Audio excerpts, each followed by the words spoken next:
there's more breaking news coming in, and that's a big story that we're getting here. The situation is rapidly escalating in West Asia. The Israeli Defense Forces have now officially said that Iran has launched a ballistic missile towards Israel, and now you can hear warning sirens almost across Jerusalem, Tel Aviv, and other parts of Israel. Missiles have been launched from Iran towards Israel, and that's a massive escalation that appears to be taking place. Of course, the United States had warned Israel. The United States had cautioned Israel that they had absolutely impeccable intelligence that seemed to indicate that Iran was preparing a ballistic missile to be launched, and that information seems to have been spot on. Israel is now officially saying missiles have been launched from Iran towards Israel. This would mean that whether it's the Iron Dome system, the David Sling system, the Arrow missile defense shield, they're all activated to spot and neutralize the incoming missiles. You also have American warships in the Mediterranean Sea that would be keeping a hawk-eye on all movement, and they would attempt to neutralize. And look at these live images. These are live images that are coming in from Israel right now. You can hear, I want you to for a moment hear the air raid sirens, and there you see the Iron Dome system gets activated. Listen in.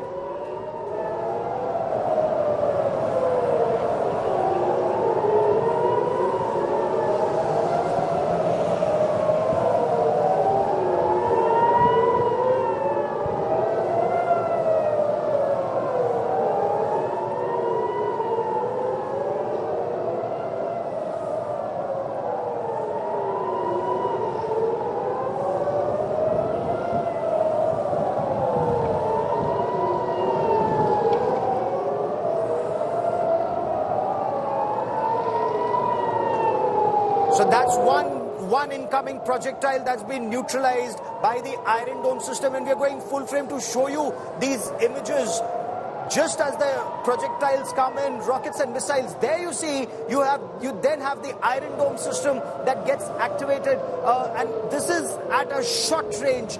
This is where the David Sling takes on incoming projectiles at a longer distance. The Iron Dome is short range missile defense shield, and you hear that crack of that loud blast that you hear is that missile or that incoming projectile or rocket being neutralized by the Iron Dome missile defense shield. At a longer range, it's the David shield that gets activated. The sky is over, and it appears one projectile seems to, or at least debris of the projectile seems to be falling in an area. It could lead to a fire if it's only the debris. If it is a projectile that hits any building, it could lead to widespread damage. But this was anticipated, this was expected, and all bomb shelters had been opened and activated in the past 24 hours. People had been warned by the Israeli government to remain close to a bomb shelter or go to a bomb shelter and stay there, because the United States had also warned Israel that Iran is preparing a ballistic missile to be launched, and that ballistic missile appears to have been launched. The US also warned Iran of consequences. This is the night sky over Jerusalem in Israel. Once again, yep, that's a fire.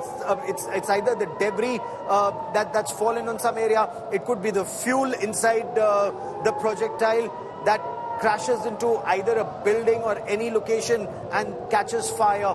But that's the least of the damages or the apprehensions when it comes to Israel. The main aim is to neutralize the projectile, the incoming rocket or the missile, as far away from residential areas as possible, so that the debris would also fall in an open ground. Emergency services are activated. They're constantly on standby. People are told to remain as close to a bomb shelter as possible and get there as quickly as possible and spend several hours if required there, because even when we were reporting from Israel through the month of October 2023, after the Hamas terror attack on Israel, there were multiple projectiles that were fired not only by Hamas from the south, but also by Hezbollah from the north, predominantly hitting initially, if you were to talk about Hezbollah, only the northern part of Israel, mostly the Sheba Farms area, which Hezbollah considers legitimate target. But then some projectiles were also fired beyond towards Tel Aviv and Jerusalem.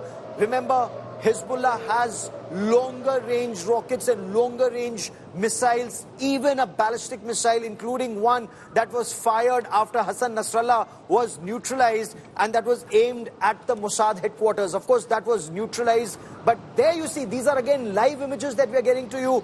More projectiles, more rockets fired by the Hezbollah, and you can make out the trajectory of these projectiles. The moment they are coming in and falling, that's the time you know it's an incoming. The moment you see the projectile rising to counter it, that's the missile defense shield that's getting activated.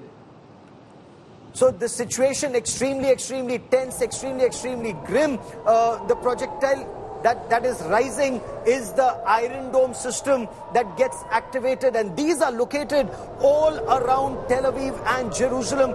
These are aimed in such a way that they calculate the flight path of the projectile the moment it is fired, and then it takes down the threat as far away from a residential area or any area where people are living as possible. I once again want to bring in Ashraf Wani, who's reporting from southern Lebanon, a very dangerous battle zone as we speak.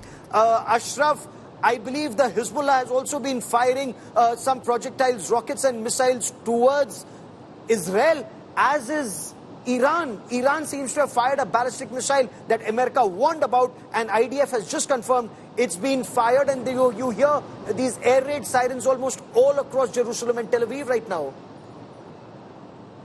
Gaurav, this is a joint attack on the Israel.